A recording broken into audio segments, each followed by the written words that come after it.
বক্সে হচ্ছে yes yes. একটা চৌকো বক্সের মধ্যে দেখো আইএসআই লেখা আছে। আইএসআই মার্কটা হচ্ছে নিরাপত্তার চিহ্ন, ঠিক আছে? আইএসআই মার্ক কিন্তু শুধু ফুড প্রোডাক্টে থাকে না, আইএসআই মার্ক শুধুমাত্র ফুড প্রোডাক্টে কিন্তু থাকে না। যে যে জিনিস থেকে আমরা নিরাপত্তা পেতে পারি সেই সমস্ত জিনিসে আইএসআই মার্ক থাকে। যেমন প্রেশার কুকার, বাড়িতে গ্যাসে রান্না হয় কাদের কাদের বাড়ি গ্যাসে রান্না হয়? একটু হাত তুলে দেখি লম্বা করে। সবার বাড়িতে গ্যাসে রান্না হয়। বাড়িতে যখন গ্যাস সিলিন্ডার ডেলিভারি দিতে আসে তখন দেখবে গ্যাস সিলিন্ডারের গায়ে আইএসআই লেখা থাকে। কেউ লক্ষ্য করেছো? কেউ লক্ষ্য করোনি? কিছু কিছু জন লক্ষ্য করেছো। তো আইএসআই মার্ক এমন একটা মার্ক, এটা হচ্ছে নিরাপত্তার চিহ্ন, ঠিক আছে? শুধুমাত্র ফুড প্রোডাক্টের ওপর যে আইএসআই মার্ক থাকে তা কিন্তু নয়। যে যে জিনিসের থেকে আমরা নিরাপত্তা পেতে পারি সেই সেই জিনিসে আইএসআই মার্ক থাকে। গ্যাস সিলিন্ডারে থাকে, গ্যাস ওভেনে থাকে, তারপরে প্রেশার কুকারে থাকে, ইলেকট্রিক জিনিসের উপর থাকে। তোমরা দৈনন্দিন জীবনে যে সমস্ত জিনিস ব্যবহার করো সেগুলো একটু চোখ কান খোলা রাখলেই দেখতে পারবে কিন্তু যে এই সমস্ত মার্কগুলো থাকে, ঠিক আছে? তো প্রথম যে অধিকারটার কথা আমি বলছিলাম নিরাপত্তার অধিকার। তো নিরাপত্তার অধিকারের সাথে আইএসআই মার্কের সম্পর্ক কি? না, এই চিহ্নগুলো দেখে যদি আমরা একটু জিনিস কিনি তাহলে এই চিহ্নগুলো আমাদেরকে অ্যাসিওর করে বা সুনিশ্চিত করে যে আমরা টাকার বিনিময়ে নিজেদের জন্য নিরাপদ জিনিস কিনছি। যেহেতু আমরা টাকার বিনিময়ে কিনছি তাই আমরা ক্রেতা বা কনজিউমার, এবং কনজিউমার হিসেবে এই অধিকারটা আমাদের প্রাপ্য যে আমরা যেন নিরাপদ জিনিস পাই। এরপরে বলবো তথ্য লাভের অধিকার। তথ্য লাভের অধিকার হচ্ছে, আচ্ছা যারা নিজেদের মধ্যে কথা বলছো তারা কিছুক্ষণ অন্তত কথা না বলে একটু শোনো। এই যে আমরা বলতে এসেছি এতে কি আমাদের খুব লাভ হচ্ছে? লাভ তো তোমাদের, একটু মন দিয়ে শোনো। তথ্য লাভের অধিকার, তথ্য লাভের অধিকার কি? আমরা প্রচুর প্যাকেটজাত জিনিস খাই বা ব্যবহার করি।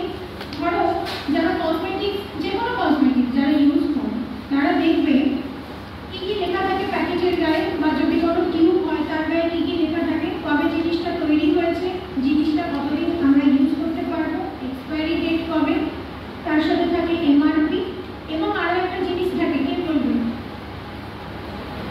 যারা প্যাকেটজাত জিনিস খাও বা ইউজ করো তারা কি কখনো দেখেছো প্যাকেটের গায়ে কি কি লেখা থাকে, নাকি শুধুই খেয়ে নাও বা ইউজ করো? যারা প্যাকেটজাত জিনিস ব্যবহার করো বা নিজেদের প্রয়োজনে কেনো বা বেবি ফুড যেগুলো সেই জিনিসগুলো যদি কখনো কেনো, দেখবে যেগুলো আমি বললাম সেগুলো তো থাকেই, এমআরপি, কবে তৈরি, এক্সপায়ারি ডেট, এই সমস্ত থাকে। তার সাথে আরো একটা জিনিস থাকে যে এই জিনিসটা কি কি দিয়ে তৈরি হয়েছে। মেয়েরা যারা ফেস ওয়াশ ইউজ করো, সেটা যে কোম্পানিরই হোক না কেন, তোমরা ফেস ওয়াশটা এরকম ঘুরিয়ে দেখে নাও না যেটা কি আছে, এটা নিম আছে, হলুদ আছে, দেখো তো? মেয়েরা তো দেখে, অবশ্যই দেখে। তো এই জিনিসগুলো হচ্ছে তথ্য লাভের অধিকারের মধ্যে পড়ে। মানে যে জিনিসটা আমি ব্যবহার করছি বা কনজিউম করছি সেই জিনিসটার গায়ে যেন লেখা থাকে জিনিসটাতে কত পার্সেন্টেজে কি কি আছে, বা ইনগ্রেডিয়েন্টস বলে একটা পয়েন্ট থাকবে দেখবে। বা কসমেটিক প্রোডাক্টসে থাকে আরেকটা জিনিস যে হাউ ক্যান আই ইউজ বা হাউ টু ইউজ, কিভাবে জিনিসটা ব্যবহার করতে হয়। তো এই যে তথ্যগুলো দেওয়া থাকে, এই তথ্যগুলো হচ্ছে, বা ধরো কোনো জামা কাপড় যদি আমরা কিনি তার গায়ে লেখা থাকে দেখবে মেটেরিয়ালটা কি, কত পার্সেন্ট এটার পিওরিটি আছে, যদি কটন ব্লেন্ড হয়, আজকাল তো অনলাইনে কেনাকাটা সবাই করে, সব সেখানে লেখা থাকে দেখবে কটন ব্লেন্ড, যদি কটন ব্লেন্ড হয় তাহলে কটন কত পার্সেন্ট, অন্য জিনিস কত পার্সেন্ট, এগুলো সব দেওয়া থাকে। এগুলো দেখে তবে আমরা জিনিস কিনবো, সচেতন হবো, কারণ আমরা যেন ঠকে না যাই। তো এই যে অধিকারটা, যে প্যাকেটের গায়ে এই জিনিসগুলো লেখা থাকতেই হবে, এই জিনিসগুলোকে বলে তথ্য লাভের অধিকার। যাতে আমরা জিনিস কিনে দেখতে পাই যে ওই জিনিসটার সম্বন্ধে যা যা তথ্য আমার দরকার সেই তথ্যগুলো যেন থাকে। দুটো অধিকার বললাম, নিরাপত্তার অধিকার, তথ্য লাভের অধিকার।